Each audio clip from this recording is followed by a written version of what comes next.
The lake didn't reflect the stars that first night. It swallowed them whole, and that's when I knew we weren't alone. My name is Alex, and I dragged my friends out to Blackwater Lake for what I called Bro reset. We were all in our late 20s, stuck in dead-end jobs in the city, me slinging coffee, Jake fixing cars, Mia editing videos for influencers, and quiet old Tom who coded apps no one downloaded. The drive-up was all bad jokes and fast food wrappers, our old Jeep rattling like it might quit any second. We found the spot off a dirt road no GPS knew, a clearing by the water with pines so tall they blocked the moon. Paradise, Jake said, cracking a beer as we pitched the tents. Mia laughed, her flashlight beam dancing on the black surface of the lake. Tom just nodded, staring at the water like it stared back. We built a fire, roasted hot dogs that tasted like ash, and swapped stories about exes and bosses. The air was cold and thick, smelling of damp earth and something sour like milk gone bad. By midnight, the fire died to embers, and we crawled into our sleeping bags. That's when the silence hit. Not the good kind, but the kind that presses on your ears like hands over your mouth. I woke up sweating, my watch saying 3 a.m., the tent felt too small, the nylon walls slick with dew. Outside, the lake was still, not a ripple, not a ripple, not a frog croak. Just nothing. I unzipped the flap slow, peeking out. The stars were gone, clouds thick overhead but the lake. It looked deeper, edges creeping closer to our camp like it had moved in the dark. Jake's tent flapped in a breeze that didn't touch me. "Guys?" I whispered, voice small. No answer. I stepped out, boots crunching on pine needles that sounded too loud. Mia's tent was empty, sleeping bag neat like she'd never been in it. Tom's too. Only Jake snored soft from his spot. Heart pounding, I shook him awake. "Wake up, man. Where's Mia and Tom?" He blinked groggy, rubbing his face. "Huh?" Probably peeing or something chill. But his eyes went wide when he saw the empty tents. We called their names, voices echoing flat over the water. Nothing. The lake stared back, black as ink, and for a second I swore I saw shapes under the surface. Long, pale things twisting slow. We searched with phone lights, beams cutting the dark like knives. The woods around the camp were thick, branches grabbing at our sleeves like fingers. "Mia! Tom!" Jake yelled louder, panic creeping in. Twigs snapped far off, but when we ran that way, just shadows. My skin prickled, like eyes on my back. Back at camp, we found Mia's phone on the ground, screen cracked, last text to me. "Come swim. Water's warm." I hadn't gotten it. Service was dead out here. Jake cursed, kicking dirt into the embers. They probably walked to the road. Prank or some shit. But dawn was breaking gray and no tracks led away. Just drag marks toward the lake, like something heavy pulled feet first. We followed them to the edge, water lapping soft at our boots. Bubbles rose slow, popping with a wet smack. "No way," I said, stomach twisting. Tom surfaced then, face up, eyes open wide and blank, weeds wrapped around his neck like a scarf. He floated still, skin blue-white, mouth gaping like he tried to scream underwater. Mia was next, tangled in roots at the bottom, her hair fanning out like blood in the murk. Jake retched into the bushes. I knelt by Tom, checking for a pulse that wasn't there. His eyes stared past me, pupils huge like he'd seen hell down there. No wounds, no bruises, just drowned, the cops would say later. But how? They couldn't both swim to the middle without a splash. And why? We sat there numb as the sun climbed, radioing for help on Jake's emergency beacon. Rangers came by noon, 2 guys in green vests with faces like stone. "Happens sometimes," the older one said, hauling the bodies into their truck. "Lake's got a pull. Currents you don't see." The younger one eyed us funny like he knew more. "You hear anything last night?" Whispers. We shook our heads, but I remembered the silence, thick as fog. They left with a warning. "Pack up. Go home. Don't come back." Jake wanted to bolt, but I couldn't. "Not yet. We need to know why," I said. He glared. "Dude, they're dead. That's why. We stayed one more night against all sense. Blame the guilt or the beer we chugged to forget. The camp felt wrong now, tents sagging like skins shed. We burned Mia's phone in the fire, screen melting to goo. Jake talked tough, sharpening sticks like spears. "If something's out there, we'll gut it." But his hands shook. Dusk fell fast, the lake turning mirror black again. We ate cold beans from cans, no fire. Too scared to spark. Stories turned dark. Jake about a fishing trip where his uncle vanished, hook and all. Me about my dad, who drowned in a pond when I was a kid, body never found. "Coincidence," I muttered. Then the whispers started, soft at first like wind through leaves, but words. Alex. Warm down here. I froze, fork halfway to my mouth. Jake heard it too, head snapping up. What the fuck?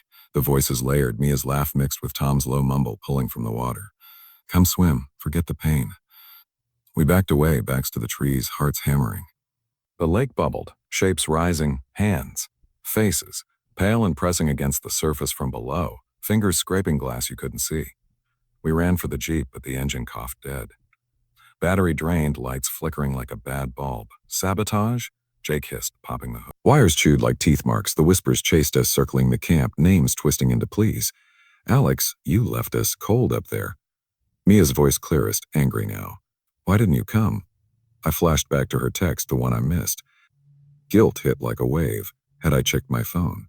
No, too busy laughing. Tom, quiet, Tom whispered my secrets. You stole my code idea last year. Thought I forgot?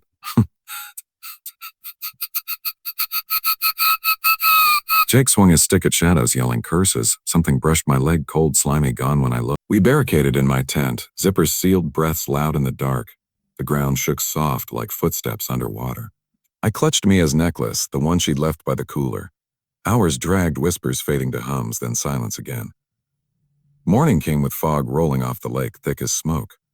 The Jeep started this time, engine growling alive. We tore down the road, branches whipping the windows, not stopping till we hit the highway. Gas station coffee tasted like dirt, but we chugged it, shaking. Shaking. Never again, Jake said, eyes red. I nodded, but the pull lingered like hooks in my... Back in the city, life snapped back. Shifts at the shop, texts from friends who didn't know. Cops called it accident. Slipped in, hit heads, drowned quick. No currents, no mystery. But I dreamed the lake every night, black water filling my lungs, Mia's hand pulling me down with a smile. You hear us still. Jake quit answering calls. Last I saw him, he was chain smoking on his porch, staring at nothing. Tom and Mia's funerals were small, families blaming booze or bad luck. Months passed. I tried dating apps, hikes in safe parks, anything to shake it.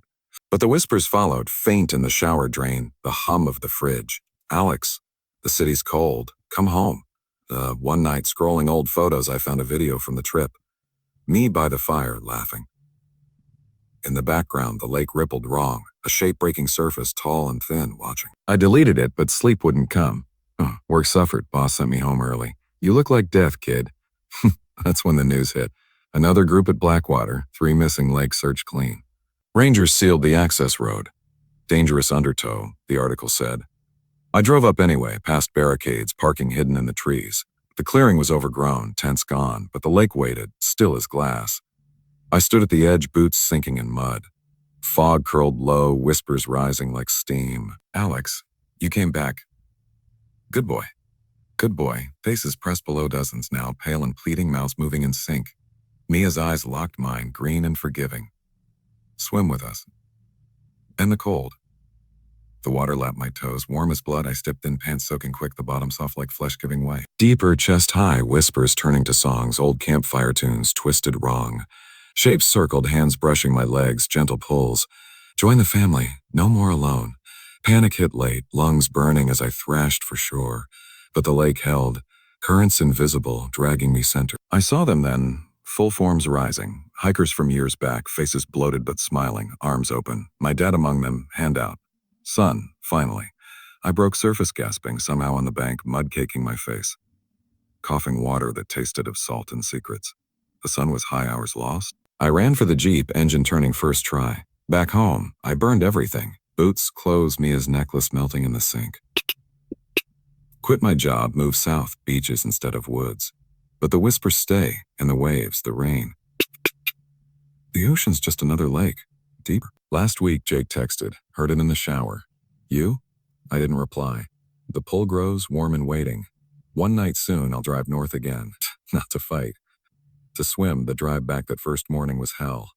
Jake white-knuckled the wheel, radio static hissing like laughter. We stopped at a diner off the interstate, fluorescent lights buzzing harsh. Truckers eyed us over eggs like they knew. You boys okay? The waitress asked, coffee pot hovering. Jake muttered fine, but I saw her glance at my neck. Red marks like fingerprints. In the bathroom mirror, they bloomed, cold bruises from nothing. What happened out there? I asked Jake in the booth. He shrugged, fork scraping plate. Dunno. But Tom's words about you stealing his code. That true? Heat rose in my face. It was a lazy lift from his GitHub passed off his mind to land the freelance gig. Water under the bridge, I said. He snorted. Yeah, literally. We split the bill, drove separate ways. My apartment felt alien walls too white, fridge humming whispers. Alex, missed the quiet, nights blurred. I'd wake floating in bed, sheets wet like lake water. Dreams of the shapes, not monsters, but people, old campers, lost souls, eyes begging for company. Mia visited most, her face soft. You could have saved us. One text.